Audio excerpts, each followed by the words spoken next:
it's like I sent him a text and I was like, "Hey, you still up?" And he was like, "Yeah, what do you need?" And then I'm like, "Hey, you want to join?" And then he never sent nothing back, so who knows? Might have gone to sleep. Yeah, it wouldn't be the first time that guy's went to sleep. I like how many times we've been like, "Hey, let's go and do something," and then I show up and he's still asleep Uh, for like another 30 minutes. Or like me and Sanford, we were waiting outside of his house, like his apartment. So like Sanford shows up and Sanford tells him that he's in the parking lot. I show hmm up and I tell him, "Hey, I'm here." And he was like, "Okay." So he's seen a text. He acknowledges it. We stood outside his door for 30 minutes. This is New Yeah. Year's. Finally, like, Sanford's getting ticked off. Finally, he sends Logan a text. And he's like, "I swear to gosh, if he is in that apartment." Sends him a text. Logan's like, "Oh, okay, I'll let you in." Here he comes out of his apartment. Dang. Because, like, he was telling Sanford, like, "Oh, I'm busy doing something." So we both were thinking, "Oh, he's out and about driving," but he was busy doing something in the apartment. And it's like, man. But, yeah. How's it been otherwise? Otherwise, it's been pretty good. Um, so, I don't know if me and Logan were seeing the same, uh, like, article and Logan just misunderstood it, or if I got the wrong article, or if they literally found. But from what Logan was telling me and from what I read, they found two more plane wrecks up in Alaska. hmm One of them's, which I think it's the same plane wreck, because the article I read, the plane went missing. It's like an Alaskan Airlines, like a small twin engine aircraft, went missing like 15 years ago, and no one knew what happened to it. And according to the article, they just found the wreckage. Oh, So, and then he read one, and it said it was an Alaskan Airlines twin engine airplane, and it claimed that it just wrecked. And I'm like, doesn't sound like the one I read, but maybe they could be two planes and just happen to be the same. But so far, most of these wrecks are these small twin engine planes that are happening. yeah. So kind of smaller planes.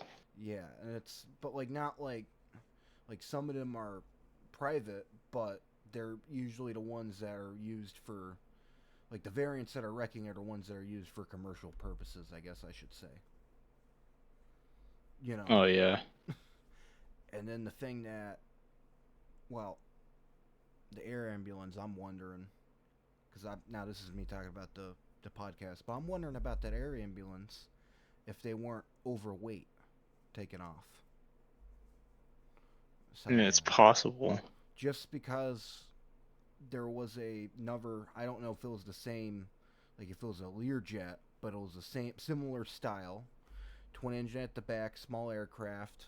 It wasn't an air ambulance. It was a passenger variant, but the pilot had miscalculated the weight because they used a system that the FAA at the time was like, hey, you should not For like use.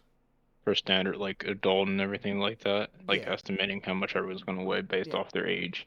and that's what it was. They were like, hey, they were using this old, outdated system that the FAA was like, hey, this is outdated. Don't use this. You're going to get the wrong weight. Because obviously people got heavier since this weight was. I think this is like from like the 40s was where this method was from, and they're like, hey, hmm people are a lot heavier than they were in the 40s. So this methods would have worked. Like I think it happened like '05 this accident, or like it would have worked 60 years ago, just not today. hmm Um, but they used that method, and they weren't wrong. It wasn't like the pilot was doing something and they were told, like literally the airlines told them, like in the training they got from the airlines, the only thing they showed them was this method. So you can't blame the pilot. The pilot's doing what he was trained to do, or not what she was doing, doing what she was trained to do. Same thing with the co-pilot. Yeah, But yeah.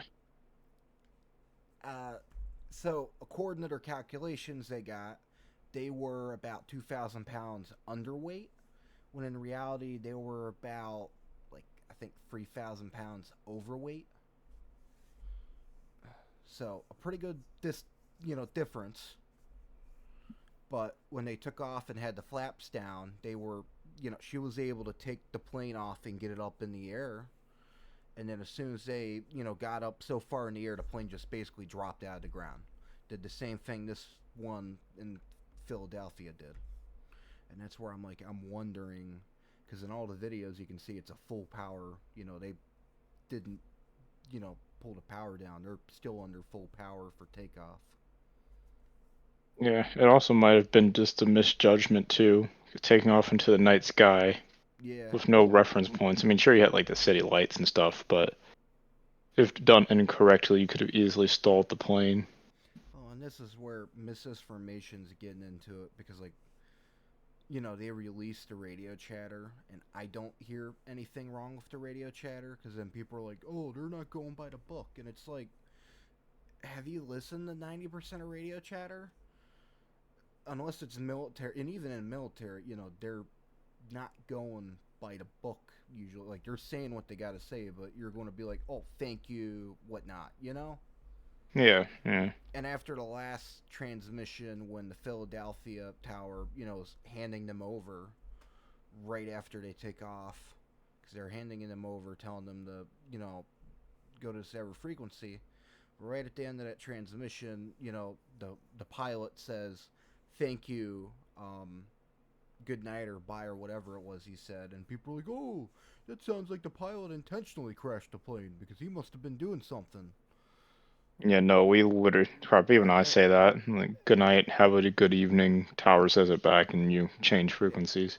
yeah, it's like they say that, and then the frequency changes. I don't know if they're going from tower or what, but the frequency changes, and you can hear the next, controller call out their call sign. They do not respond, and then they call it out again, and they do not respond again, and then they disappear from radar, and they call it out a third time. And I think that's when the controller kind of realizes something's wrong. If Hmm. not, and that's where the other thing I'm wondering is, could they had some sort of system failure, like avionics going out? Oh yeah, because It, taking off like that, anything below 1,000 feet, well, anything that close to the ground, in that matter, you don't really have a lot of time to decide what you're gonna do.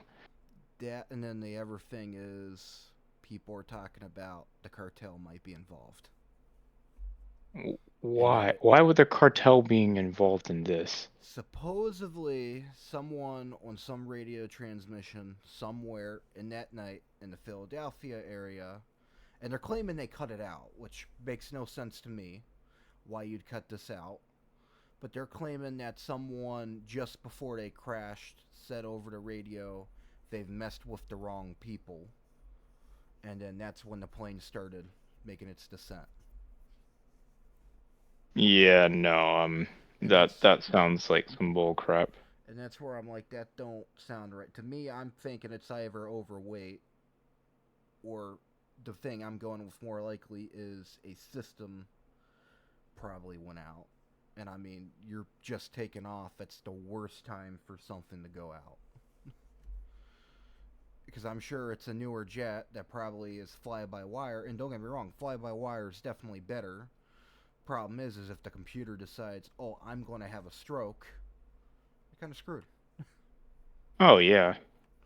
And and the thing I want anyone listening to this, don't hear that and think, oh my gosh, computers are unsafe and planes are unsafe to fly. No, it's definitely not that. It's just it's just like you could have a cable snap, a computer's going to croak. It's something that's going to happen eventually. Yeah, I mean, usually with aviation, you always have system redundancies in there too. More than likely, since it's a more, like you said, modern jet, each control column had a separate set of controls. So I mean, yeah, they can be linked, but you can also still have that redundancy where if one control system goes out, you still have another set that comes back in and be like, hey, we still can control this plane. And even then, that's still a very rare thing for a control system just to go haywire and to, essentially drop the plane out of the sky. Well, I'm more saying because in my field as a mechanic, computers, because everyone goes computers never screw up, and it's in my field as a mechanic, computers screw up more often than people think. Like when systems fail in a car, I'm not going to say it's all the time, but a computer is usually what failed. And then people hear that and they're like, oh, look, most of your cars and planes too have smart sensors that basically have a computer in them, and the computers fail a lot.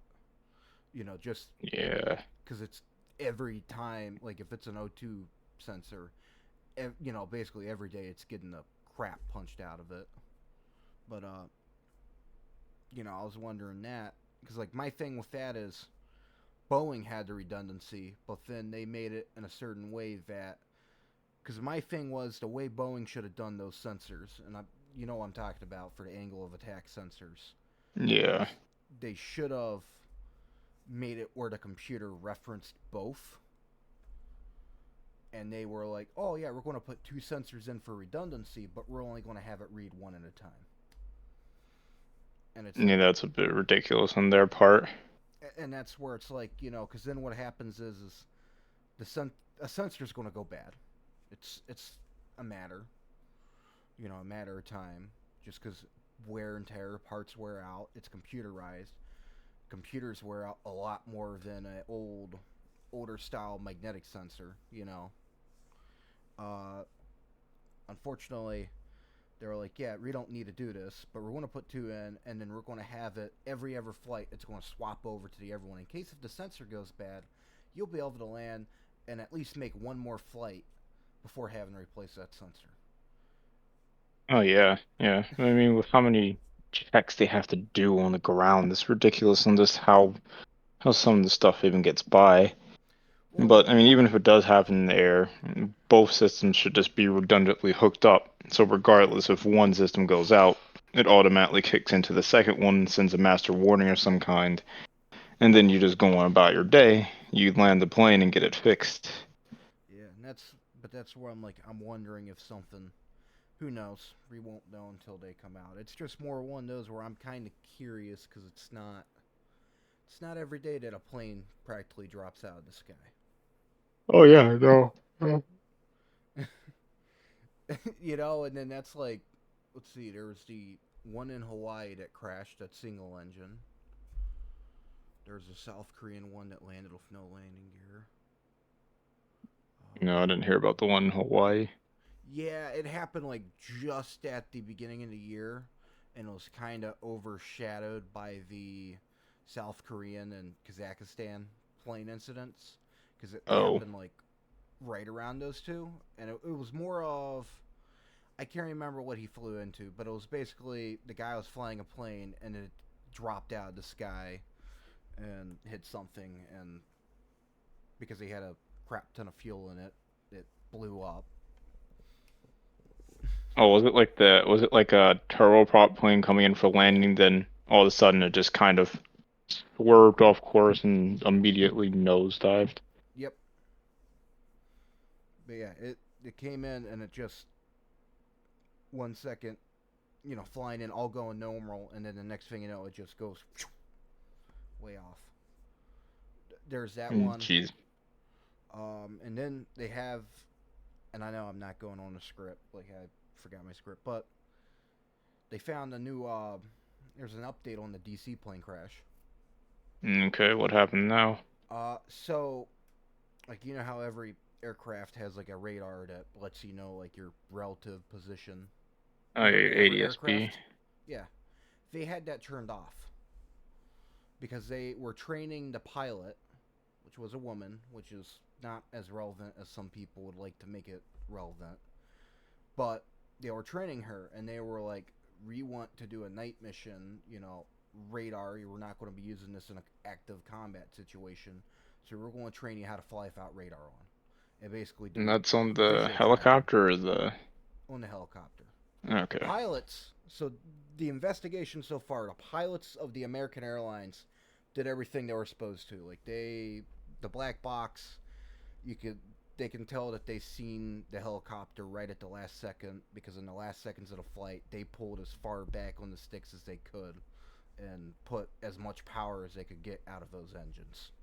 Unfortunately, by the time they seen it, it was already too little, too late. You know, Hmm. so they're not at fault, and so far on, they did everything they could. The helicopter on the other side, other hand, though, they were approved. I can't remember how high it was they were approved, but they were like 250 feet above their approved ceiling. So they were 250 feet higher than what they should have been. Um, and then my thing is, you know, the normal pilot was the one that was doing the radio transmissions, and the Yeah. ATC, I'm sure he could see that they're above that. Never tells them you need to get down lower because they asked. I don't know if they asked that ATC, but they asked someone and they were told you're approved for like 1,000 feet or whatever it was. They were like 1,250 feet. So higher than what they should have been, and then obviously having that navigation turn off or whatever. The radar. They did Yeah. not see that plane, and then again, when the ATC asks him, "Do you have visual on that CRJ?" He never says CRJ coming from specific direct. He just says CRJ. And there was two of there was one going out, taking off, and then the one that they collided into that was coming in for a landing. And then the other thing was that one was supposed to land on a completely different runway, but the air traffic controller asked him, "Hey, can you land on this shorter runway?" I think they had some bigger plane coming in that needed the bigger runway, so they can get them in faster. And they're like, "We got the shorter runway. Do you want to land?" And they said, "Yeah." So it's a big, huge spaghetti mess. Yeah, Like it, yeah. You need to be careful because even if they did have their ADS-B transponder out, that means that solely ATC would have had to rely on their altitude report because the ADS-B also reports your altitude. And you didn't know within 30 nautical miles of a Class Bravo airspace, especially within DC, you're required to have a Mode Z transponder that reports your altitude, where you're at, and what speed you're going. Essentially, having that off, they would have had to file a some kind of report. And I think within 30 minutes or 30 minutes to an hour before leaving, saying, "Hey, I want to be flying your airspace with my transponder off." Most likely, it was approved by ATC. Them flying 200 feet over what they were supposed to be flying is an unfortunate thing because it, you can't exactly be flying off your altitude within close proximity to a active airport. Sure, the rules do say when you're taking off and landing, with the only exception being when you're taking off and landing, you can be within 500 feet of the ground of any obstacle. But that still doesn't mean you have the possibility of being negligent while you're flying and taking off and landing. And due to that, just due to the fact that people were still coming in, I mean, okay, the whole thing is still a mess because I mean, even when you have to cross the approach path on a planned route, it's still a risk that you're taking to go across an active approach path where planes are taking off and landing. There's a lot going on in the cockpit of both aircraft. You're trying to yeah, not only navigate through this complex airspace, but you're going through dozens of checklists, doing multiple switches, and even if with the pilot flying, still has to, yeah, even the pilot flying still has to monitor some of the instruments and still has to be able to fully control the aircraft to make sure and look out for other aircraft, listen to AZC, pilot monitoring still has to do all that too. It just all gets into that kind of mesh stuff where if you don't really see what goes into it, then everything just kind of looks like a, yeah, well, looks like the pilots just screwed up big time. They should have been looking out harder. Yeah, okay, they could have done a better job, but you have to give them credit where due. These guys are pretty much operating a nearly two to $10 million plane or complex machine in the sky with other things moving around 100 to 200 knots. the response time is just virtually not there. And that's what the FAA and so far has released is that the American airline pilots, they reacted the way you'd expect them to react because they were not informed of the Black Hawk helicopter or whatever it was. Like they weren't told it was 250 feet above, so they just know it's here, and that's about it. And then by the time they see it, it's like right there. Even if you have the best reaction time, the equipment's just not going to, the physics and all that, it's not going to work in your favor. Yeah, no, no, And that's, I think, a lot of people don't understand is that planes do not, move on a dime. no. They're They not take big time. wings. I Yep. would say it takes time. Engines have to spool up, and by the time you actually change the flight path, it still has the aerodynamics of moving a nearly how many tonnage of plane that is Yeah. from point to get it to actually move out of the flight path is or changing the flight path of the aircraft is not going to be a 2 second thing. No, and that's, you know, but yeah, that one's a huge mess. What was it? This ever? Oh, so this ever plane crash I was telling you about. I know I'm changing topics really quick, but that Department of Defense I was telling you about. Hmm. So I know it was like an Air King, whatever it was. I think like 650 or whatever it was. I haven't looked up the aircraft, so I'm not sure what it looks like. But the wreckage they showed, it's not even recognizable as a plane. Like it literally looks like, Jeez. yeah, like it literally looks like someone took a plane, churned it into paper, and just folded it. Is how bad it is. But I guess they were flying around out there, and it's too way too new to even determine what happened. But yeah, they crashed. I don't know if it was all American citizens or if there was like Filipinos contracted by the American government. I just know it was contracted. Like there was like a redo like a joint because you know how reformed, basically Asian. Like the NATO of the East with I think the Philippines and Japan and South Korea.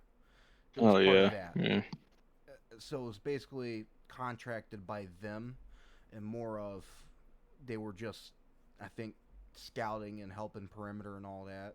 So I don't know if they were flying over to see if there was any, anything going on. If they were just flying out to scout out an area to find a place to put a good, perimeter or something. Because I know they do hmm, that too. You might fly over with a plane before you decide we're going to throw something down here, just to get a look of the area from the air to be like, hey, yeah, this looks decent. yeah. You don't want to drop it on someone's house. Yeah, yeah. But they wrecked in the rice field. I haven't even, I don't even know if they've released any transmissions yet or not. I haven't heard any radio transmissions because this pretty much happened like a day or two ago. So, it's very fresh. Yeah, yeah. It's yeah. Still, the fact that it happened is Yeah, also the. Remember what the last comment before we like end up leaving off from the last one or last podcast was simply, yeah, well, hopefully there won't be anything to talk about in terms of, plane crashes for next week. yeah, Yet here we are with like what, nearly 3 to 4 new plane crashes. yeah. Well, it's like so there's that one, and then there was, then obviously I don't know if that one in Alaska if that was two different air crashes or if it was one and one of the articles was wrong because what I read it happened 15 years ago, Hmm. where the plane just disappeared. It took off from one airport, I think was in like a radio dead zone. So you're not even if something goes wrong, you're not going to be able to say Mayday. Like no one's going to hear you. Um, and just never showed up. And then they searched and searched and searched, could never find nothing, and eventually it was called off. And supposedly a couple of people riding their snowmobile through Alaska discovered it by accident. And it's like I heard this, and it's actually giving me I think is it flight 19 or flight 9. It was giving me basically flight 9 uh, vibes if you heard of Flight 9. No, I haven't. So it was a plane down in, I can't remember which exactly South American country, but this happened way back, like I think 80s or 90s. Oh yeah, so Uh, quite a while ago. yeah, so it wasn't anything new. But let's just say there were some pretty, I can't remember who, but there were some pretty high ranking officials from the US government and another government on this plane. So, Hmm. but supposedly what happened, it's taking off. I think it was a DC or Boeing, one to two. Um, but basically, they're taking off, and they got over this village, and no one knows because the flight data recorder and the black box has never been recovered. Not because they haven't found the wreckage, but because they were stolen.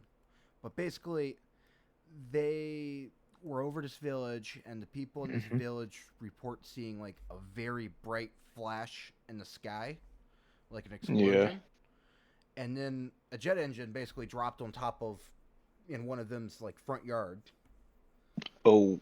uh, and then the Oh. main wreckage crashed on top of a mountain in a very remote location, and you know, basically a couple of Americans.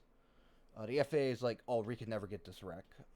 The NTSB is like, hey, we need to get to this wreck. We're contracting you guys to go up there. So they sent a couple of Americans out. They got some people from the area, and this is where things start getting strange. In this country Okay. they're in, it's not an American country, it's South America, but as they're hiking up this mountain to get to where the crash is at, because they know where it's at, Yeah. they keep seeing soldiers. And it's not like they're coming out like walking all over. Like they'd be walking up, they'd look, and they'd see someone like following them, and as soon as they notice them, they basically hide away. Or they'd see people off in the distance, and then as soon as they notice that they've noticed them, they've hid away. And they see this the entire time they're going up to the mountain, but they try to get up to the top this time, and as they're trying to get up to the top, a real bad snowstorm hits, Hmm. and they're basically forced to turn back, come back down. They're not able to get another search party up until 5 years later, and again they're going up the mountain, and as they're going up the mountain again they're seeing the same thing, these people all over, just, and not like all over, but like they're, you'd see someone peeking out from behind a rock, you notice them, they're going, Yeah. they're Yeah. climbing up, and they get up to the wreckage, and they see that someone's already been up there. Someone's been in it, they get in. I can't remember if the bodies were in it still or if they were cleared out, but basically they go in there and they're like, all right, we found the wreckage. They go right to where the black boxes are supposed to be at, and they're gone. They've been missing, they've been taken. And the main theory, and this isn't just like some conspiracy theorist theory, like this is actually the pretty much accepted theory, is that the government, Yeah. because basically because this government was not, I can't remember if it was the government itself or certain people in the government were not happy because these officials were going to start a friendship, and I think they wanted to start some a war to prevent this from happening, Hmm. and they think that that's why they did this. Basically, I can't remember exactly. There's a video about it, I'll send it to you, but it's pretty much, to this day it's known as the weirdest like air crash incident ever, because it's one of the only ones that, like, not just like, oh hey, um something happened on the plane that we couldn't find it. No, it was literally just they got up there, and the black boxes are gone. Like someone's been there, someone's taken them. They don't know where they're at, and then this government, that's where this plane crash is happening at, is rolling out as much red tape as they can to prevent anyone outside of that country from going up to that wreck.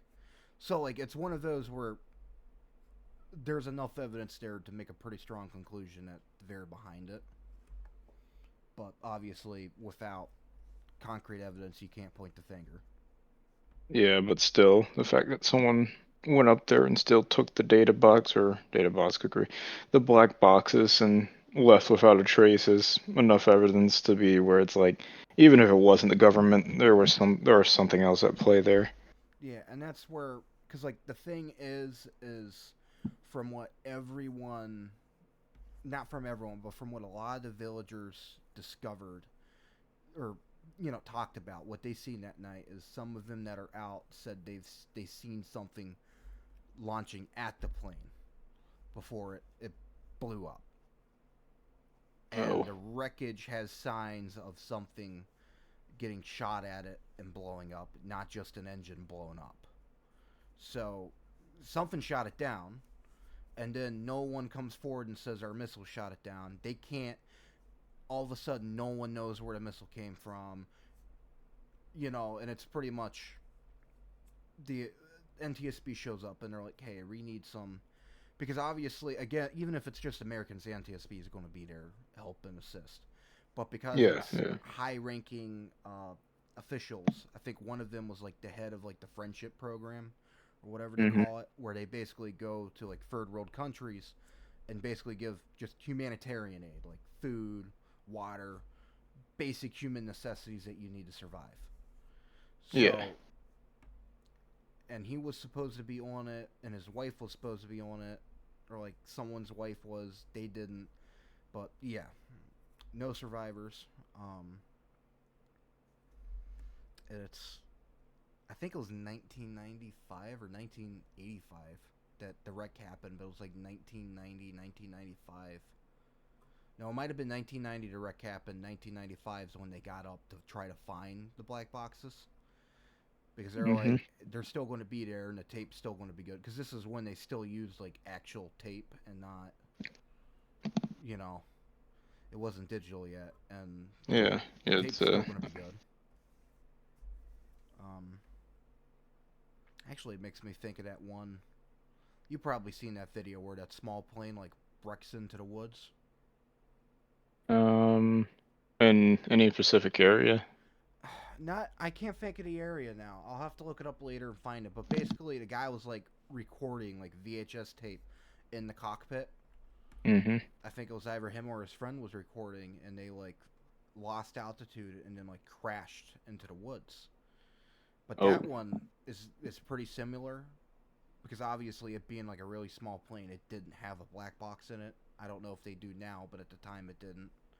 yeah. Um, Most small general aviation airplanes don't have black boxes in it because it's not required by law and pretty expensive to add one.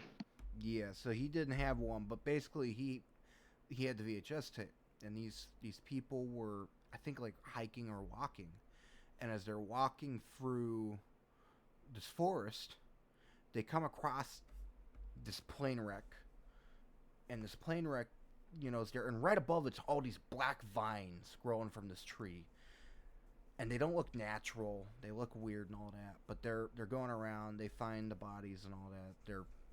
And I think this plane wrecked like 4 years before this happened.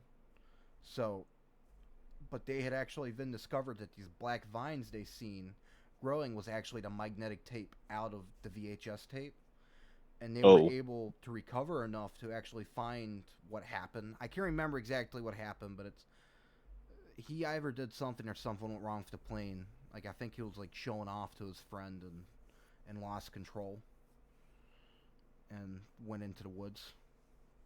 Um, yeah. That sounds about right for what someone would kind of do up there, but still. yeah, it's that, or even Pan Am has a couple of eerie stories about their airplanes. Yeah, with how many flights are conducted, there are bound to be those few flights at least that are just like, what what exactly happened here? Well, these ones are actually eerie for another reason. So remember that I think it was like a TriStar, Lockheed TriStar. Okay. Remember that Lockheed TriStar? It was an air crash investigation, but it crashed into the Florida Neverglades. They were, I think it was a TriStar. It might be a DC-10, but it was basically they were uh, concentrated on a landing gear light, And as they're concentrating on this landing gear light, they're not paying attention to the fuel, and they're very low in fuel. Well, eventually they ran out of fuel and crashed into the Florida Everglades. Um, but the eeriness doesn't come from this. The eeriness comes from after the plane had crashed. A lot of the parts, was still good on the plane, and so they did their investigation. And then Pan Am took these parts, Hmm. bolts, whatnot, and put them on their Everplanes. Well, the Everplanes they put these parts on had started beginning to have strange occurrences, and these planes, this specific model of aircraft is a double decker aircraft, and it's not a double decker in like a 747 or A380. It's double decker, and like you got your flight deck where passengers are at, your pilots are at, and then there's a lower deck, and in the lower deck you have a kitchen to prepare in-flight meals. There is, Yeah. crew combinations, and then there's a break room for like the flight attendants.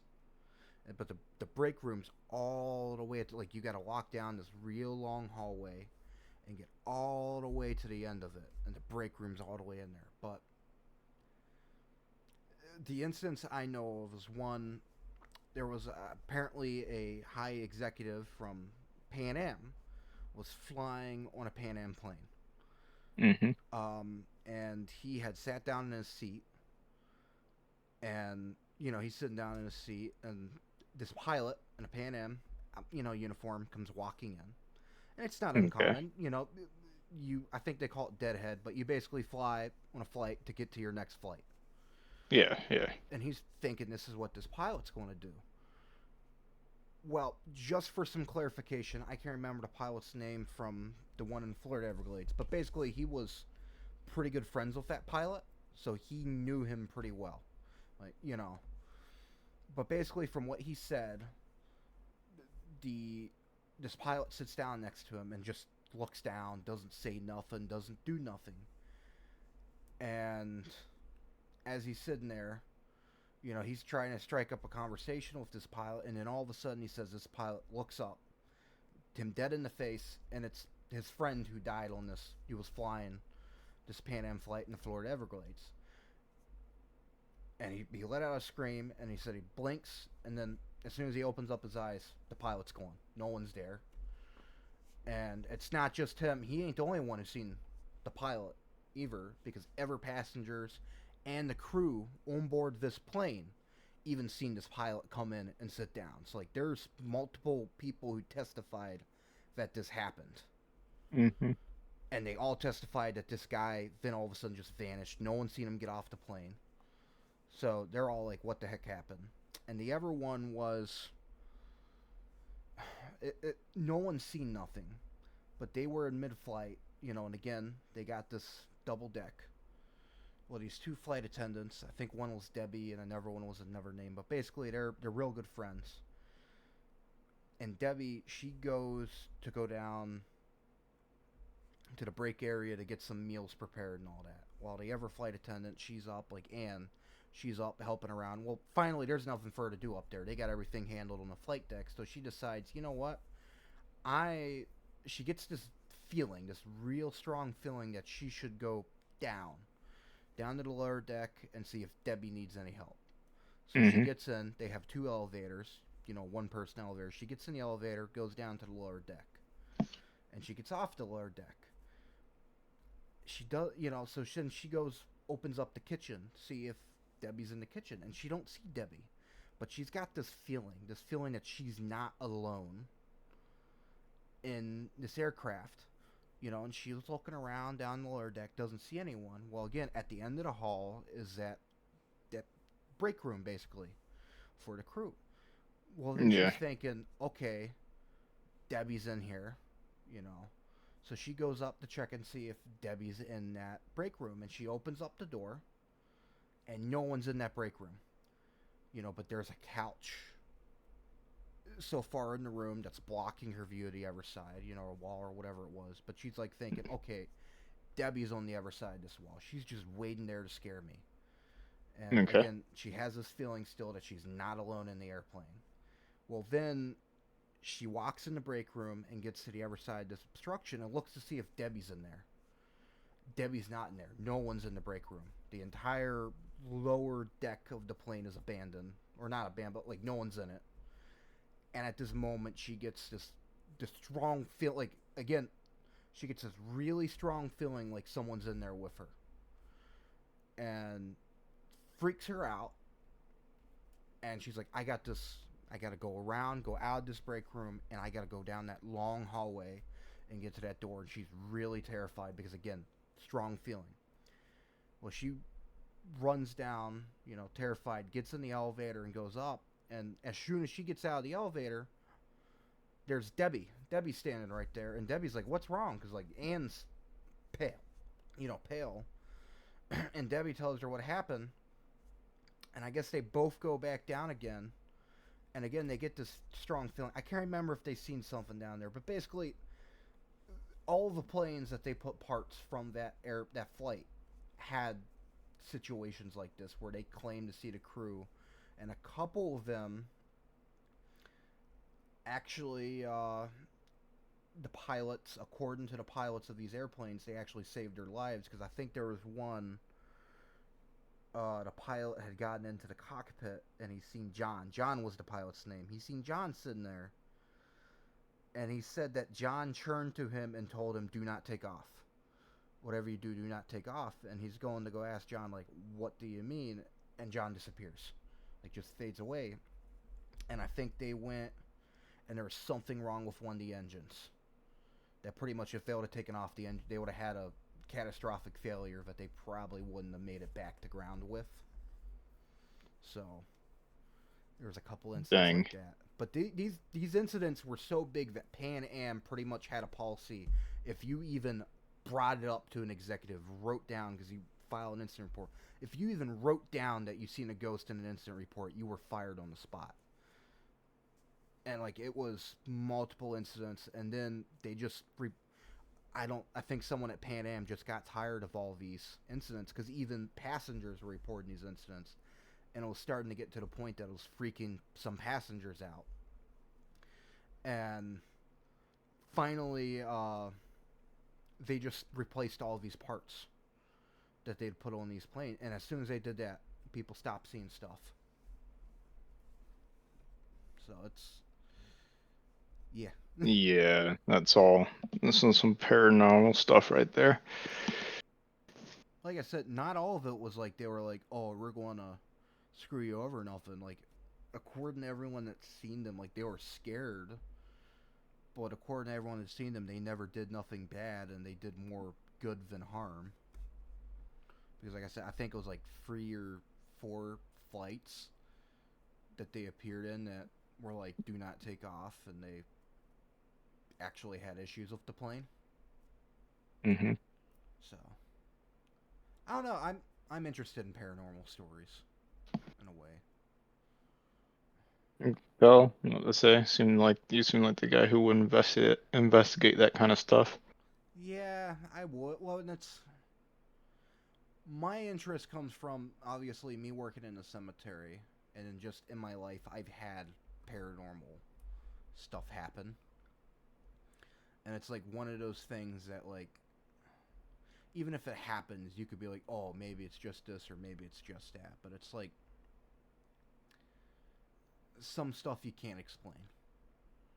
You just can't, and it's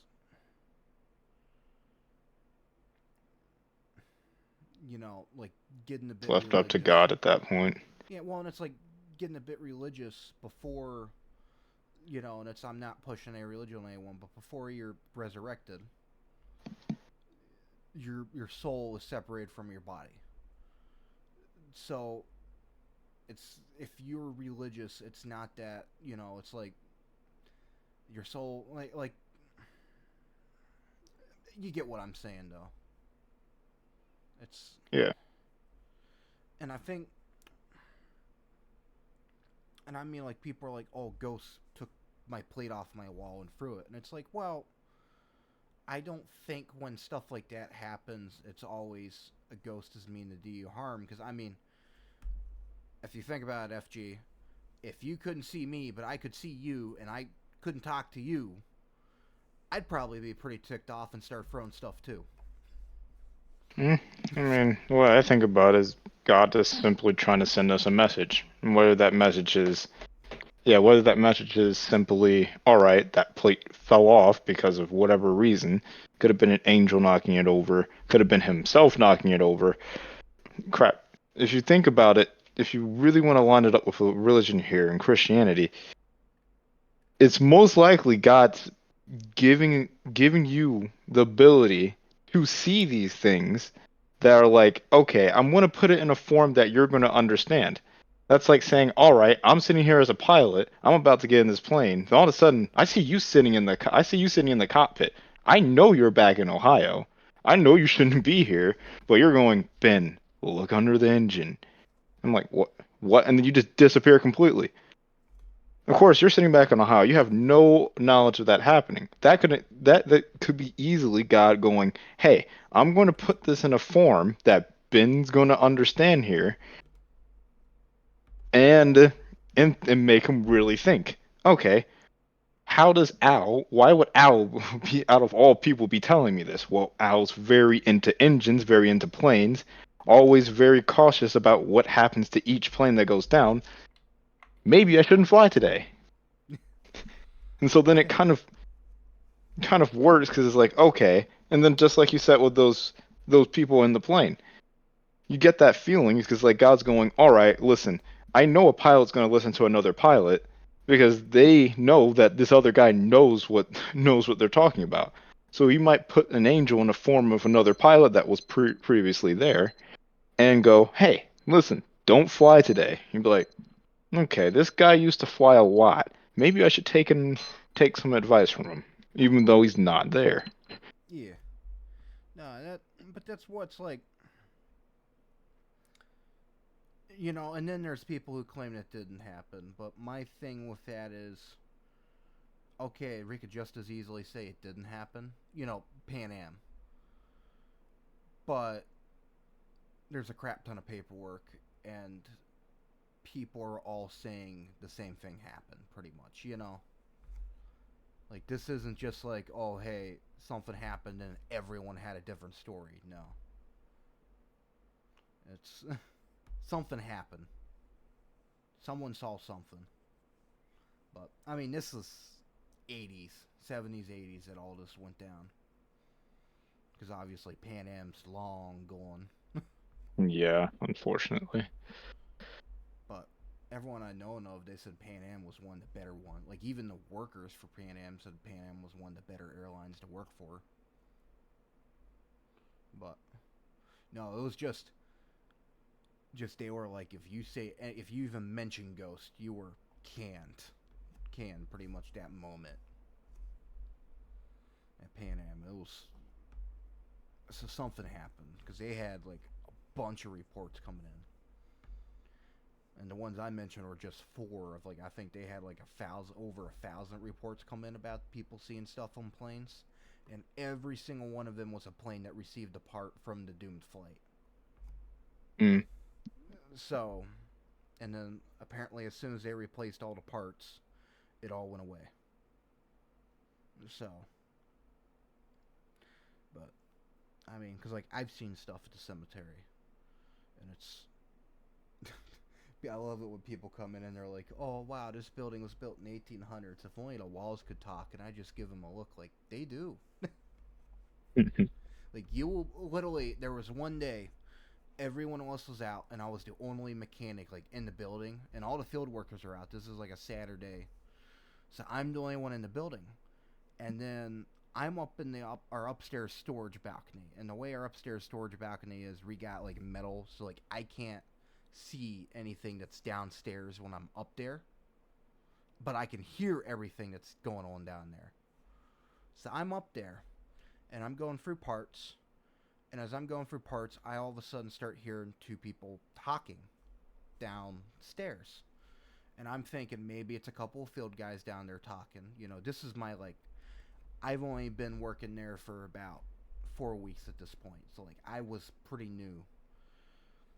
And I'm like, oh, let me go down. I'll go BS with these guys for a bit down there. It's Saturday. I'm not doing anything press. I'm just finding parts, see what I have for my project I'm going to do Monday. So I go down to go BS with these guys for a bit.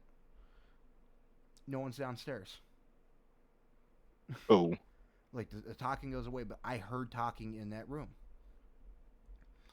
And then like another thing was I've been in that room and it'll feel like someone's watching from the upstairs balcony, or you'll be in there in the downstairs and no one will be up in the upstairs balcony. The door will be shut and locked, and you'll be doing something, and all of a sudden you hear someone stomping back and forth up there, and you'll go to like check and see what it, and no one's up there.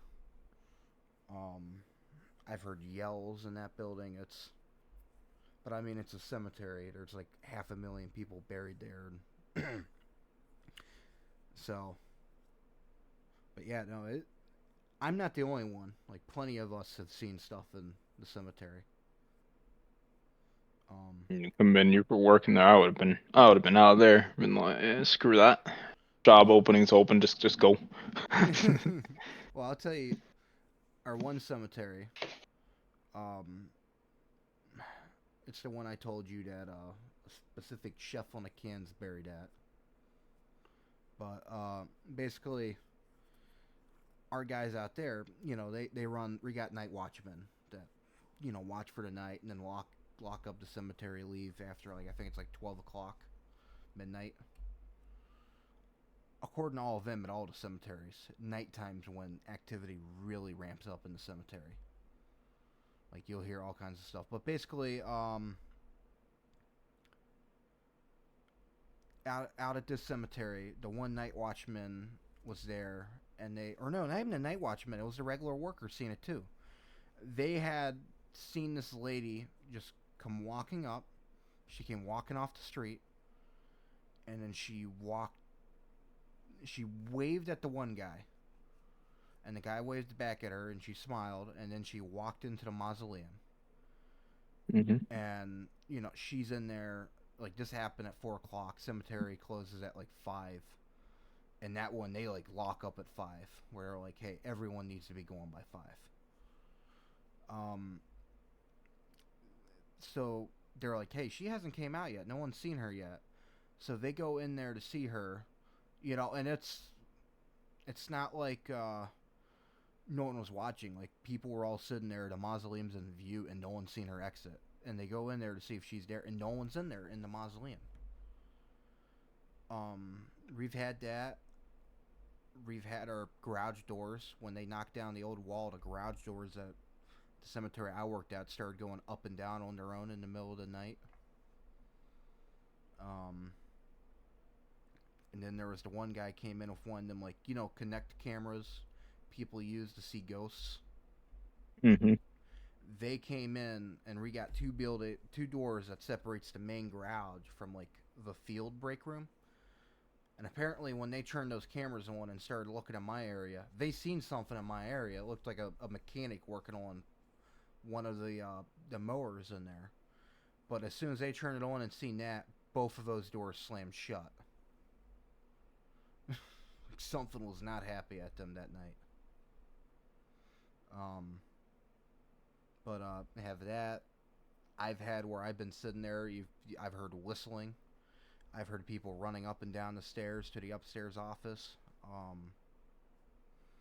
What else have I heard? Like just pretty much, it'd be easier to tell you what I haven't heard and seen in there. It's Jeez. it's, but none of it's malicious. Like it's not like they're doing anything. Like the one thing I know, our one night watchman seen it. He was there, and this is 8 o'clock at night, so everyone's long gone. It's pitch black. It's the middle of winter, so it's black, like it's night, and it was like a new moon, so there's no moon out. And he had went into the building to use the restroom, and when he was done with the restroom, he was going to go get back in the car, finish his shift, put the car away, go. Well, as he's in that bathroom and they're using it, we had these two sinks. They're going now because they renovated, but we had these two sinks that had these pedals. You'd step on the pedal to like send water out, and when you stepped Hmm. on them, they made like a ding, like you could hear it make like a noise. And he says he's in that bathroom. He hears that, no one's in the building. He hears a ding, and then water coming out of the sink. And then he's wondering, because the building was unlocked, he's wondering if maybe, because sometimes afterwards people will wander in at night and try to get into the building. So he's wondering if someone didn't wander into the building. And he calls out, hello? And no one's there. He doesn't get any answer, but that sink's still going. So then he, finishes up, flushes, and the sink's not running anymore. No, he doesn't hear it running. So he gets up to go check that sink, and he's thinking, oh, maybe I just heard something. I could have just been hearing things. So he gets up and he goes to check it and rubs his finger in that sink. It's wet. Water was running. It's scared the crap out of him. And then he gets out in the crew in our we had a Crown Vic. He gets out in the Crown Vic, sits in the Crown Vic for a minute, and then all of a sudden he hears someone knock on the passenger side of the door, and the knocking goes back towards the back of the car from the passenger side, and then it gets to the trunk, and then you hear someone basically like they're slamming their fist real hard into the trunk of the car, and like actually rocked the Crown Vic. At that point, like I said, I've been like, all right, Jesus' name, be gone, Satan, and like gotten out of there. Well, that's like as soon Oh, as because that that, happens, he put it in drive and he left. He was like, yeah, I mean, come on. he was like, I'm not staying here, but like I've seen that. Like I said, I've seen stuff in the field. Like you'll be driving around in the cemetery, and then you'll see someone like standing atop a hill out of the corner of your eye, and you'll be like, huh? Like you do like a double take.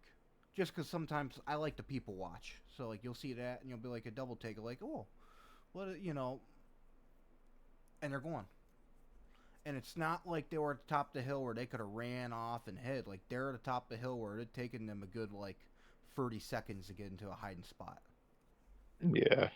Like, not in the blink of an eye. And we've seen that. Like I said, nothing malicious. I haven't had anything bad happen. I'm going to have to do a special episode, find some other people that are into paranormal stuff and do a special paranormal episode. I'm sure you'll. Just talking. Yeah. Yeah. I'm sure there's multiple people who would be willing to. Well, if anyone ever watches this video and you're interested in talking about paranormal stuff or have any paranormal stories, hit me up. Yeah, no. I know we went way off the rails. No, I mean, hey, still talking, so. Yeah, no. I was just but yeah, no, just like I said, it's. Let's see. He texted me back. What did he say? Oh, Logan lost his voice. Oh, rip. That's why he isn't. Which I'm starting to lose my voice. Because I was screaming. More rage Screaming at the game. Yeah, because Mario, like I said, I hate Mario Kart 8.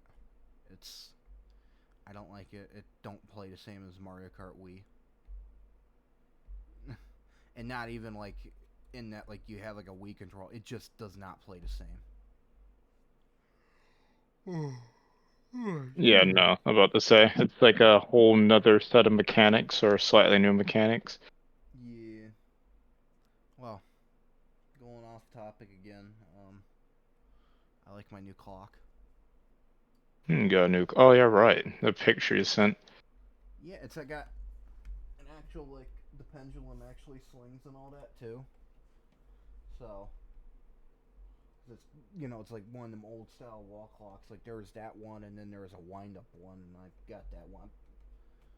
Kind of wish I got the wind up one too, because I like clock chimes. Fair. Really, if I had my way and unlimited capital, I would have an entire room full of nothing but clocks that chime. Let's say my parents had or still have like a grandfather clock that chimes, and my dog howls at it every time it goes off. And so we'll just be chilling there in the morning, and all of a sudden, at like 2 or 7 a.m., you just hear ding dong, and then my dog just going, and it's just like, oh, doggo. See, my cat was staring at that pendulum. Like he was interested in that pendulum, man. Like yeah. So then again, my cat loves anything that swings back and forth. The So catto. yes, the El Gato or Katze in German. But nah, he loves stuff that dingles and swings and. But then again, every cat does. He also loves bacon. If I cook bacon, I have to pay a bacon tax to him. Like he The will, bacon tax. if you let him, he will eat an entire piece of bacon. Like, and I'm Hungry not cat. joking. Like I am not joking. That cat just loves bacon. I do not know why. He don't go like he'll go. Like if you have chicken, he'll eat chicken if you give it to him. But he don't go crazy over it. Bacon though, if you cook it and he smells it, he will start actively searching the house for that bacon. That's nuts. Yeah, that's like he is a crazy cat, but yeah. So, but no, I found this farmer market by my house, and that's where I got the clock at. Hmm. I was out driving, and then I seen the sign, and it said open like every Saturday till like 1, and I was like, oh, let's check this out. Went down there, got a jar of apple blueberry jam, and then winterberry jam, and then the clock. Um, yeah, like I said, the other one was like smaller, but it was a wind-up regulator clock.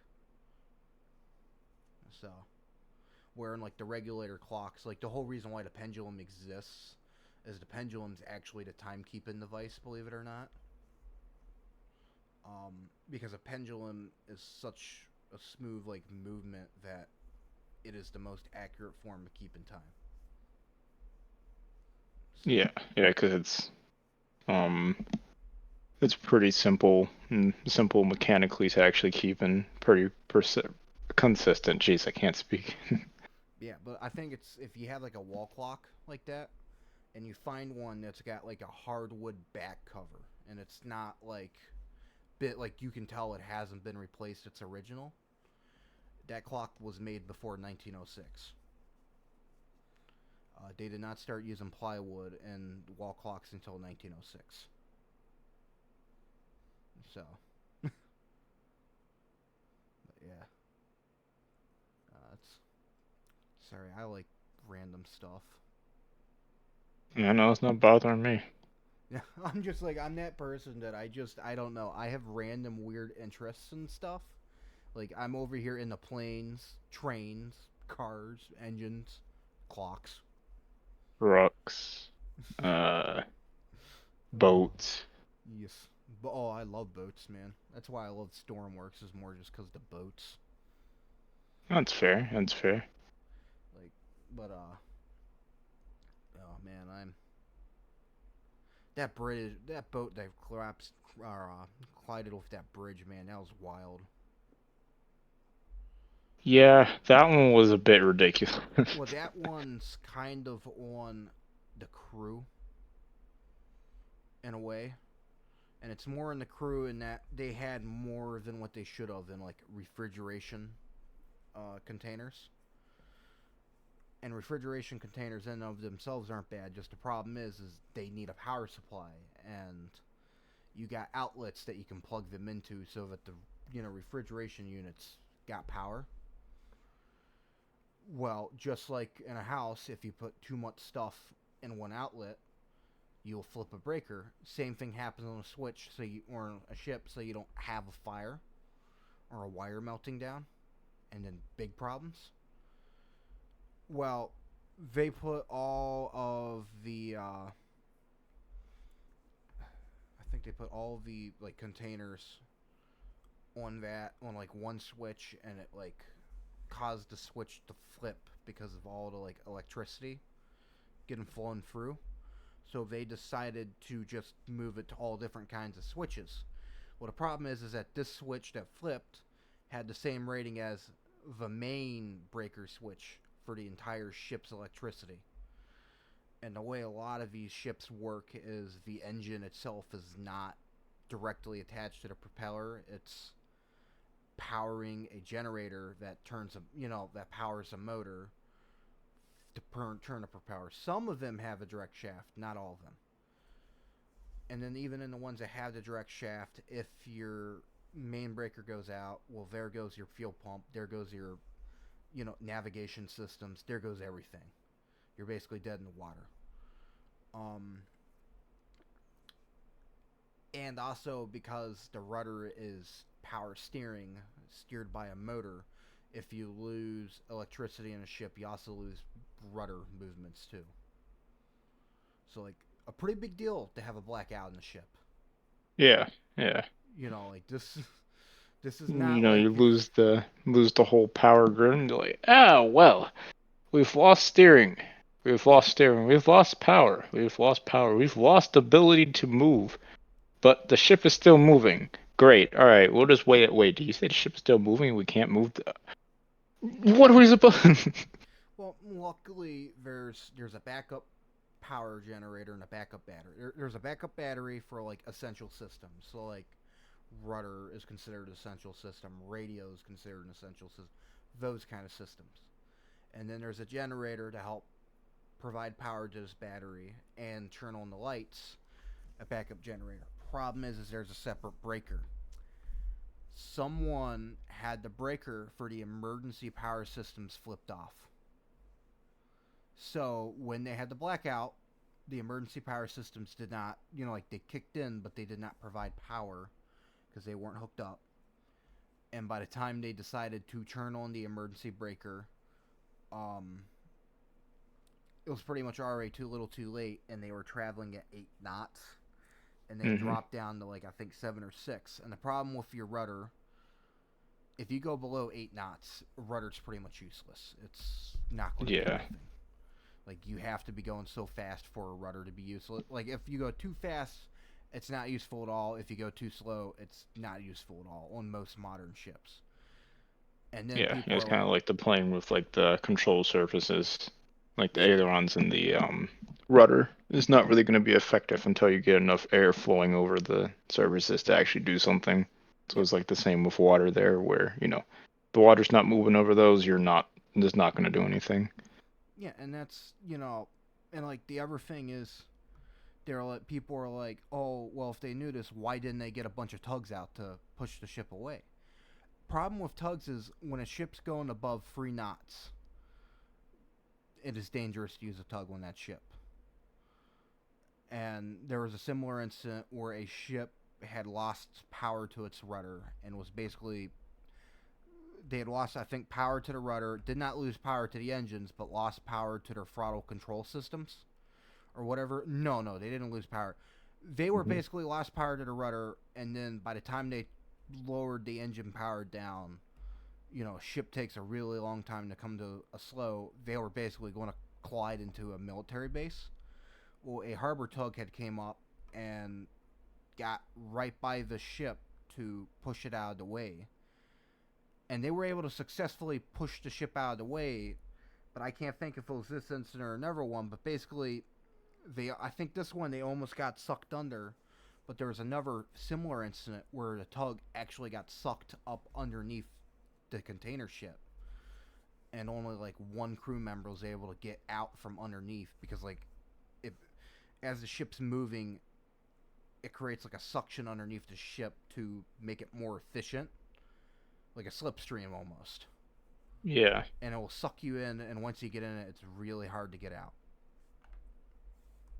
When you're trying to get out of a ship and then basically slim up out from underneath another ship. So, like, And so that's, basically, just create like a vacuum effect and suck them yeah. under. And it's like, that's why they didn't use harbor tugs, is because above 3 knots, it is not safe. And that's like, I think with this ship they were told you could either have harbor tugs or you could go out under your own power. And the thing is that strait, that channel is not a hard to navigate channel, so you're not required going through that to have a pilot on board. And a pilot, I think I've told you before, you might already know, but a pilot in a naval terms is basically a guy who all he does is study one channel, one harbor. Like he knows everything about that harbor. He knows where every rock's at, every pebble, every crab. You know, he Hmm. knows where the lobsters are living at. Like he knows everything about that. He knows every ship route, everything. And his Yeah. only job is when a ship comes in, climb aboard the ship and guide them in. Like he pretty much has the con as they're coming in. Now the Yeah. Yeah. pilot can, the captain can go against the pilot and say we're not going to do this. But in a situation like that, if something goes wrong, the captain's neck is what's on the line. But Hmm. because it's such basically like a straight shot, not hard to navigate, they weren't required to have a pilot on board the ship either.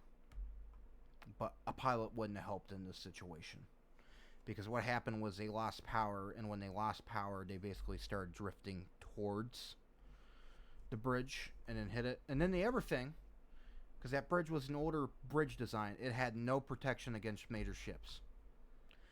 Well, yeah. I mean, you would think a ship wouldn't collide with a bridge. Well, and it's interesting because have you heard of the Skyway Bridge disaster? Sounds familiar, but I don't think so. It was in Texas, and I think it was the MV Rose or whatever ship it was. It was a big cargo container ship coming in, and they were coming in during a storm. And as they were coming in, they kind of went off course a bit and collided with one of the support columns for the Skyway Bridge. And when they had collided with the support column, it had actually caused the bridge to collapse. Two things about bridges after this incident was happened. So this bridge was not built up to code. Like it was grandfathered in, but when the Skyway Bridge was happened, basically you could have one pillar could be a critical pillar, and critical pillar just means if that pillar fails, no matter how many other pillars are standing, that bridge is coming down. Like it is going to be it's a critical failure point. After the Skyway Bridge disaster, new codes and laws were enforced that you had to have enough redundancy that at least two or three columns had to fail before the bridge itself failed. And then it had to fail so long after the bridge, those columns failed. Like long Hmm. enough that you could evacuate a bridge. Okay. Well, and then the other side, after the Skyway Bridge disaster, was they started putting in things, they call them dolphins, and they're basically like concrete barriers they put up around the bridge columns that are near the channel, just so if a ship goes off course or drips or whatever, they'll hit the dolphin instead of hitting the bridge. And are like, it's better to have a ship get damaged that can be repaired than a bridge collapsing. Oh yeah, yeah. It's kind of hard to replace a bridge rather than a ship. But going back to the Skyway Bridge disaster, the Skyway Bridge was a pair of two bridges. Is originally one, and it was like a highway, and they built another one, so it had like speeds like 60 miles an hour. When the ship collapsed with it, people were going 60 miles per hour. It is nighttime. There are no lights. People just drove off the bridge, not even realizing that the column was gone. And a huge disaster. Like a lot of people died in their cars. I think it was the pilot was the one actually guiding the ship in, and he was the one that drifted off course. But no, it was a big incident. And that's when they were like dolphins. So that's kind of the thing to me that's weird is that they didn't have any dolphins on that bridge, and codes and maritime law would tell you you need dolphins there. Yeah, yeah. Well, They were just more. even they tried to skimp out on money, or they just never thought of adding it. Well, here's the ironic part: is they were supposed to add them like shortly after the ship collided with the bridge. That's rough. Like that is literally ironic. That's like, oh yeah, we need to put this in. We're gonna wait until like, you know, next year, and then all of a sudden this happens. It's like, oh yeah, it's like we're 1 year. Oh, it reminds me of that helicopter meme where they were like, oh boy, I'm only 1 day from retirement. I hope nothing bad happens. Is like then it gets like hit by a missile. It's like and the guy who's flying the other helicopter is like, Jefferson, no. No, that's pretty much what it is. that that one was, yeah. Like there's a show, I think it's on Max or Paramount. I don't know if you watch it, but it's pretty much in the same vein as air disasters, Hmm. but it's maritime disasters. And it's like there was a cargo ship that sank off the coast of Japan that was on the show. They're talking about it, and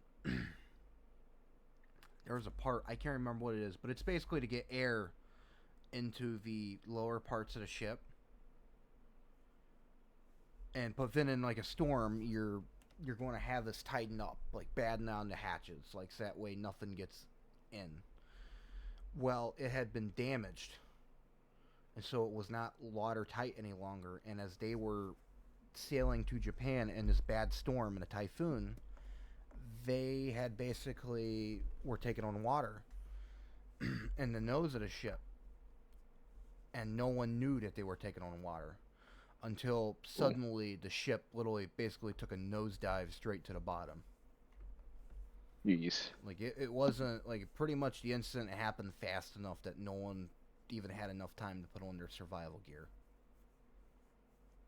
So pretty much just an instant Yeah, loss there after a yeah, certain point.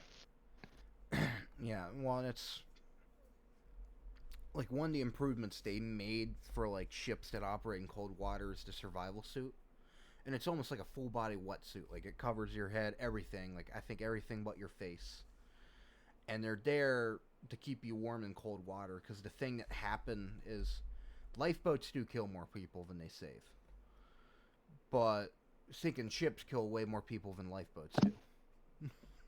Yeah, yeah.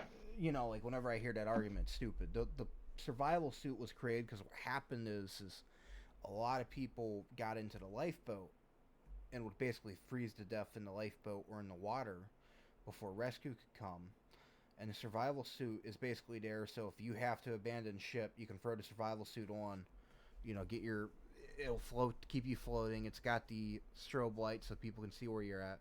But basically, you hop in the water, it's going to keep you warm, keep the water from freezing you for a amount of time. Um, but like in Alaska, they have it because a couple incidents they've had was they had a fishing ship that had actually capsized like almost immediately. I think Hmm. that was I can't think of what that one was, but basically what happened was is they were sailing. They had a bunch of ice built up on one side, and they had never went out to de-ice the ship. Oh, Um, and it was on one side. Well, the wind's blowing from a certain direction. It's blowing from the direction that all the ice is built up, and because the wind's blowing, that's actually what's building up the ice. Well, they needed to make a turn to go to a certain port, and when they had made the turn was when the ship immediately capsized. And the NTSB found that the wind blowing against the ship was literally the only thing keeping the ship upright. that's crazy. That when they had turned, all that weight of all the ice on the one side of the ship just brought it down. And it is a very important thing to de-ice the ship. Like back There's a in the lot of wind to keep a ship up. oh yeah, it gets very windy up in Alaska. Alaska gets bad. Alaska gets real bad. Alaska can be comparable to the Great Lakes. The Great Lakes get bad too.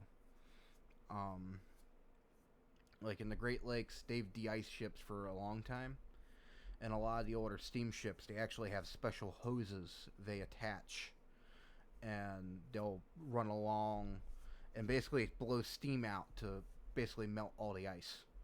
Um, an incident actually happened.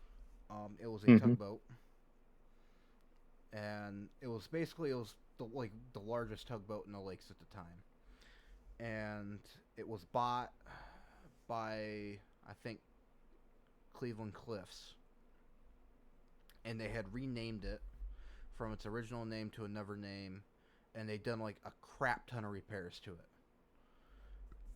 Problem with the repairs was the repairs made it extremely unstable because they basically made an already overly large tug from a harbor tug into a deep sea tug.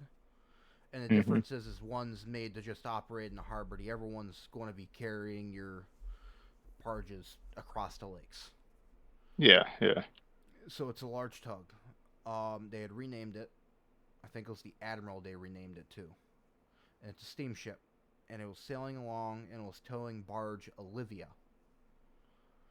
Um, both had men on board them.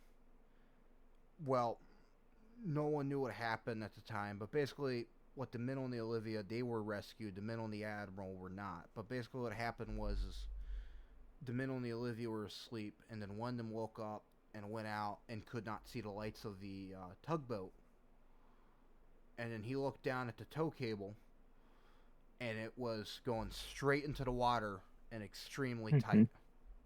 Oh, so it got pulled under the ship. So, well, the, the tugboat had actually sank Oh, immediately, like instantaneously, and he had to cut the line, and they were basically adrift for a while. Eventually, I think the Coast Guard was able to rescue them all with a cutter, and the barge is still out in the lake. But basically, like not in the lake like sailing, like in the lake at the seabed, and the Admiral, I think they raised it. But basically, what they theorize happened, what they think happened was a couple of the men, because the last thing that the men on the barge reported seeing was two of the men on the Admiral out with the steam hose de-icing the Admiral.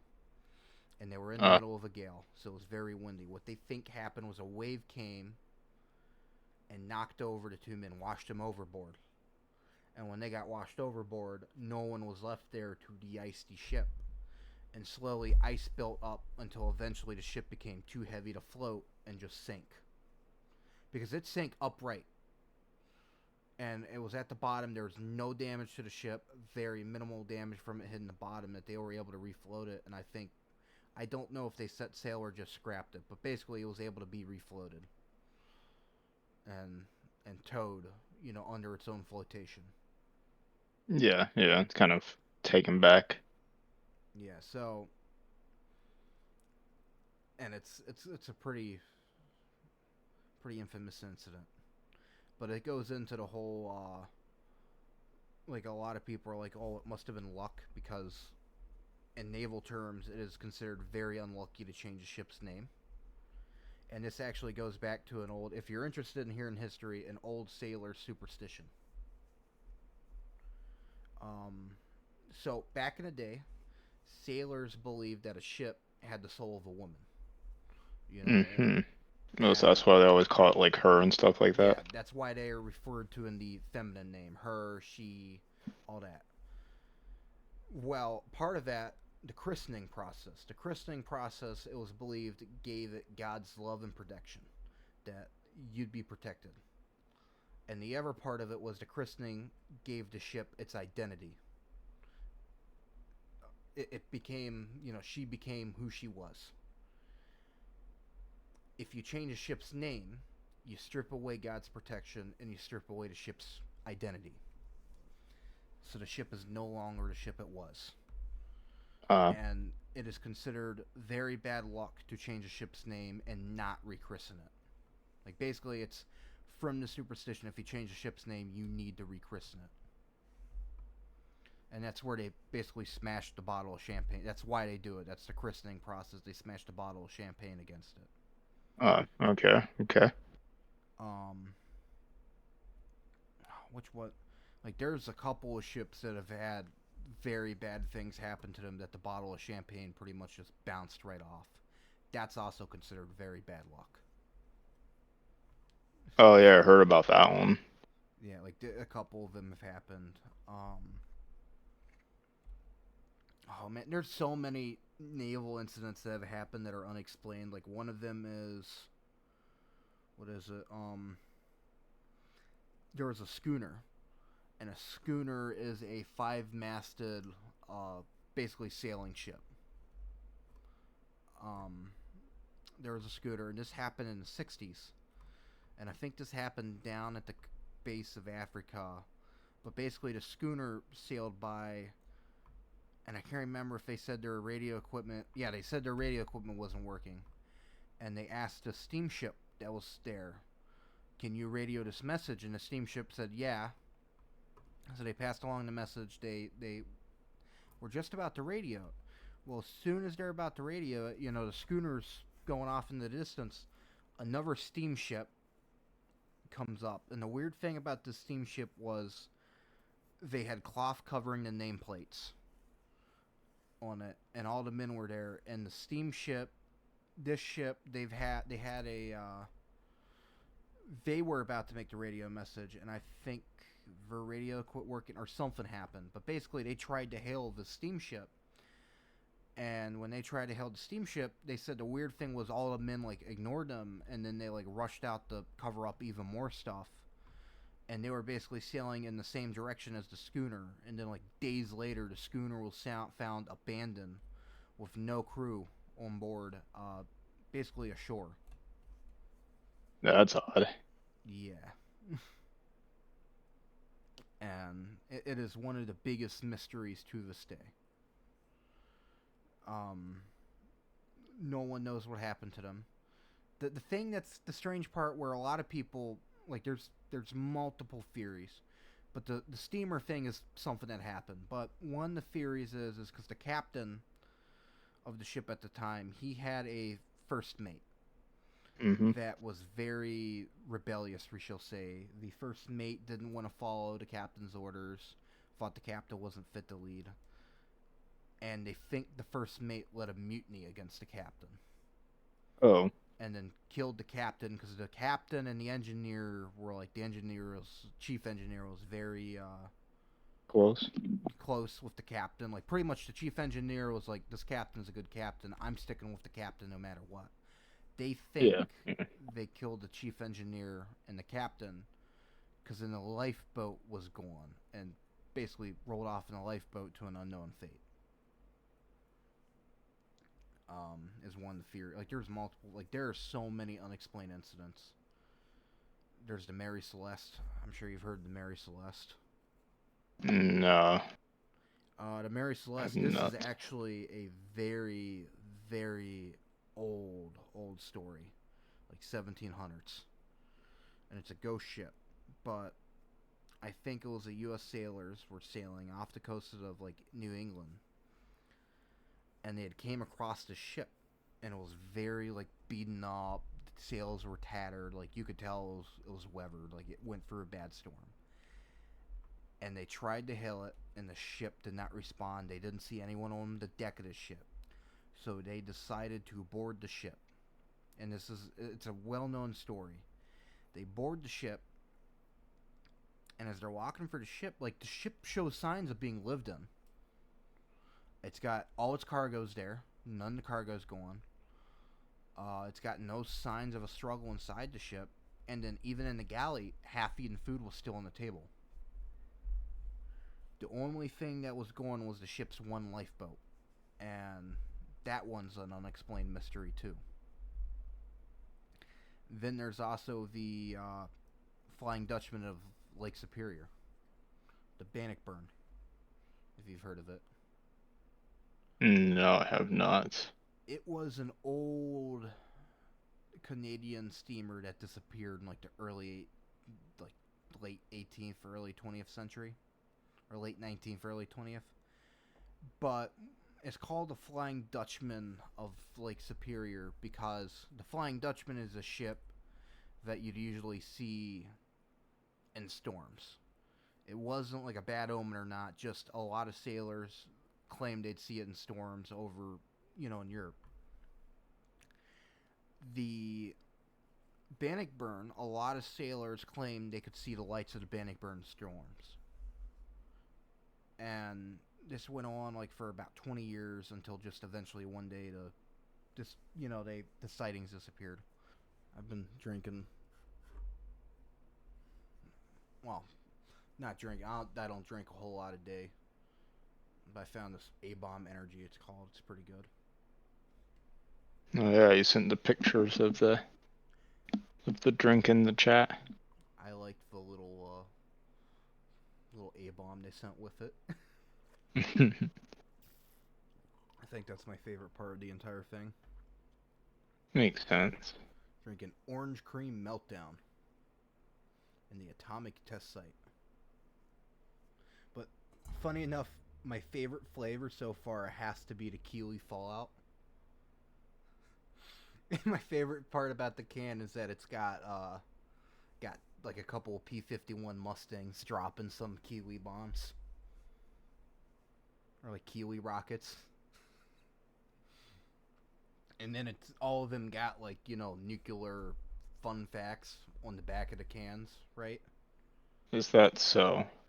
The one that's Kiwi Fallout, like, and they're basically like fun facts of like stuff about the Cold War. The one about Kiwi Fallout has apparently there was a handheld nuclear device that certain U.S. soldiers would carry, and by handheld I mean it was the size of a briefcase.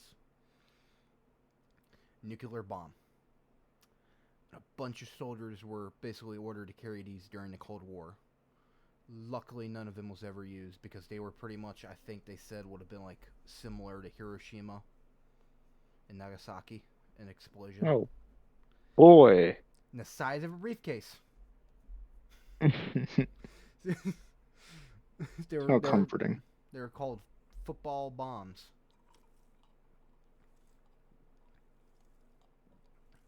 Yeah, I want to make a new parking lot today. All right, just wait. Where's my suitcase?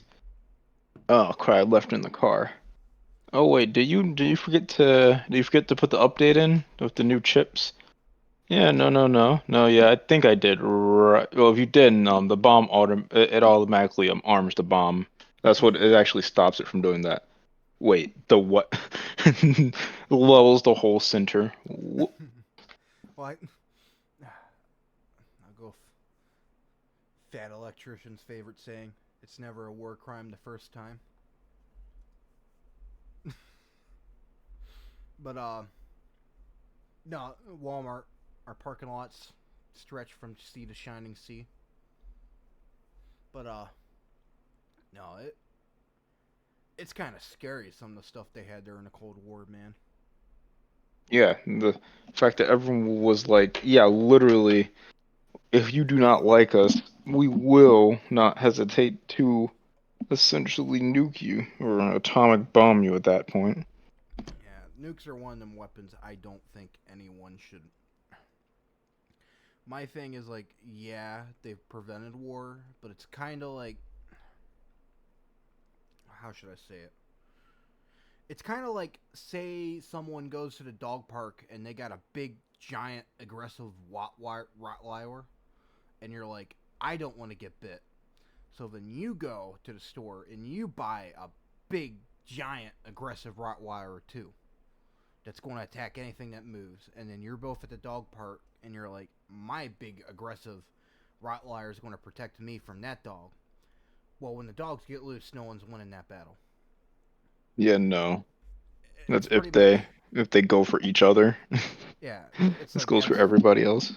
pretty much what, oh, nukes are pretty much like, in my opinion. Like, I don't think anyone I know why they're made, and I think it's good, like, I know the reason why. They were made for a decent reason, but it's just, when Nagasaki and Hiroshima, those atomic bombs were already bad enough, because, I mean, that's an entire city just vaporized. Now we're talking about nukes that are on the scale that can vaporize entire regions. Like, Yeah. not trying to downplay, Hiroshima and Nagasaki, but they're nothing like how they used to be. Like, it's literally we're at the Yeah, point, like 20 to, or not even 20, like 100 times bigger. and then you're not even considering the nuclear fallout from that, because a nuke is so powerful. And the thing that people don't think about is the nuke does not blow up on the ground. It blows up like I think 500, like 100 feet above the ground. Because if it blew up on the ground, it would create a big, huge, giant crater in the ground. But basically, they blow up like 100 feet from the ground, and then anything within, like, I think it's like 500 feet of the nuke or whatever it is, pretty much just gets vaporized. And not even like, oh, it gets demolished. No, literally just vaporized, where it's there 1 second, it's going the next. That's how, like, you've heard of the shadows at Hiroshima and Nagasaki, right? Yeah, where like people were pretty much vaporized. Yeah, or like they got vaporized, but the light was so bright from the bomb that it bleached all the wall like behind them real bright, and like just their shadows are left behind. I mean, they're starting to fade and all that, but yeah. Like people say in Hiroshima on the day that the bombs were dropped, you can still hear like crying and all that. People claim they hear stuff. Yeah, after getting vaporized like that, Yeah, that's it's just that's yeah, eerie. and but then the thing is they pretty much the people that were like right on top of the bomb would not even have known what hit them. Like I said, it would have been they'd have been there 1 second. Their brain wouldn't even had enough time to process what was going on. The people that suffered were the people that are out on the edges of the city, and all that, because they got hit with the radiation and all that. Because radiation travel, pretty much, let me put it to you like this: if a bomb goes off and you can see the bomb, the You're cooked. radiation's already hit you. If you can see the explosion, radiation travels at the speed of light. Like if you can see it, it's already hit you. And then people are like, oh, because there's the whole thumb up thing, and the whole thumb up thing, I don't know the validity of it, but basically it's during the Cold War, and it was if you see an atomic explosion, a mushroom cloud, And you put you your do a thumb thumb up. up. Yeah, and if it's bigger than your thumb, you're cooked. You're dead. Like you're not making it. If it's smaller than your thumb, you're outside the area of the nuclear fallout. Problem with that is the nuclear fallout ain't hitting you, but the radiation is from the initial bomb. Uh, like, yeah, and I mean, yeah, literally, like that stuff goes up into the stratosphere. Where I think for like a couple weeks after Hiroshima and Nagasaki, there was like nuclear fallout raining down in the rain. Oh, Like, jeez. yeah. Like, it wasn't like a bomb went off and then all the fallout came down. They're fine. Nuclear fallout, like, literally nuclear debris was raining down in even ever parts of Japan from how far up into the atmosphere it went. So, like, just the thumbs up ain't, like, I mean, it's going to tell you, like, you're out of the main debris, but you're not out of debris, I should say.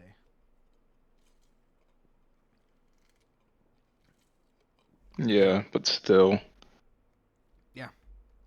It's that's where I'm like, nukes are scary, man. That just they even exist. Because I mean, it's again mutually assured destruction. Mad. Yeah, it keeps people from blowing each other up. The problem is it just takes one person to just not care and hit the button. Like it is again, it is that. It is the Rottweiler. Or it's just like, oh, I'm on a tightrope and the guy at the other end of the tightrope has some scissors, and he's threatening he's going to cut the tightrope to make me fall. So, in response, I'm going to hold some scissors to the tightrope as well and tell him if he cuts it, I'm going to cut the tightrope and make him fall. But in reality, you're both going to fall. There's no winners in a nuclear war. Yeah, no. Oh, man. How long have we been going at this point? It feels like an hour and 30 minutes, I think. So I'm trying to see. Because, oh no, I think it's 2 hours now. 'Cause, my time, it was 11:03. I remember it's at 30 minutes from when I sent you that last message, and then I hopped on shortly thereafter. Not shortly, but 30 minutes after that. Yeah, nah. Excuse me. Oh, man. Yeah, nah. Yeah, like 1:43, so. Because I'm like, man, I'm starting to run out of stuff to talk about. Yeah, we're starting to get to the end of it. Unfortunately, it's like, I mean, it's alright, but with just the two of us, it's not as fun. Yeah, no, I get that. Just the two It's of just us. nice to have other people chime in and give conversational pieces as well. Yes, it is. Like, we need Bub coming in here, like. FBI, open up! no, that's Flashpoint. Let's see where. Who the hell is this? Oh man. Well, yeah, no, that would be Flashpoint. Flashpoint coming in, and then, no, actually, this would be Flashpoint right here. Drugs. What's wrong with them? I want them. Yeah, that sounds about right. Like, we'd be talking about something and just. I'm sorry, I love him for it. Just, you'll be talking about something and then here comes Flashpoint with, like, the most random. Random thing, and you're like, what the heck? Yeah, that's Flashpoint. He will just start bringing up some of the most like out of left field stuff, and you'll be like, "Can we legally say this stuff on a stream here?" He'll be like, it's endorsed.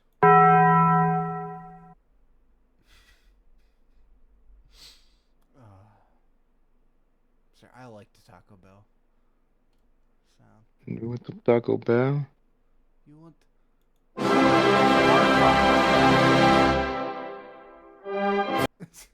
Oh my gosh. Or was I forgot what this one was. Elmo's gonna dance. What's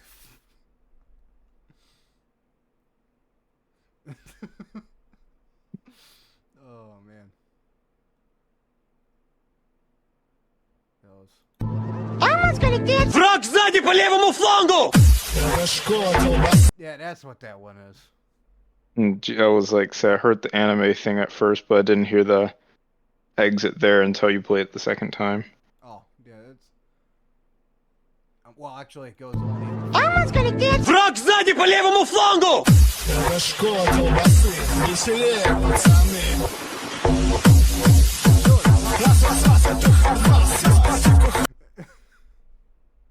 Killer song, just yeah. Don't know what they're saying. You know, I hear about them Russians and I'm just like. What the fuck is a kilometer?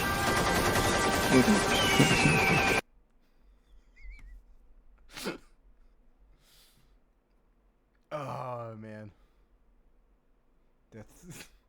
I understand America. What the crap is a kilometer?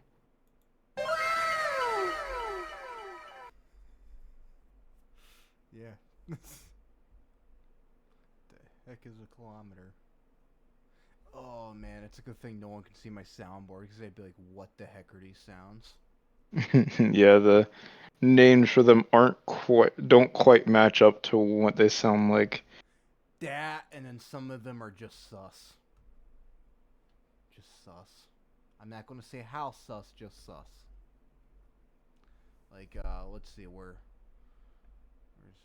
the one? Like obviously this one makes sense. It's Vine Boom.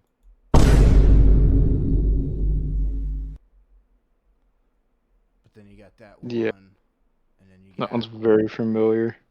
Café? Tem não. Eu vou comer a baba com leite. It's like what? And it's literally the image for this one's just a cat. Just From a cat. anime. From anime. What is this? They're bringing drugs. They're bringing crime. They're rapists. That's wild. I got airplane. What was that? That's airplane PA. And then I got PA.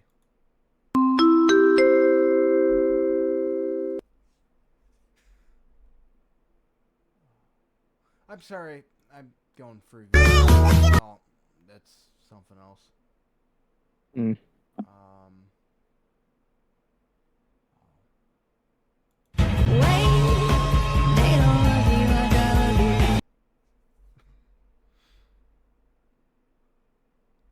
All right.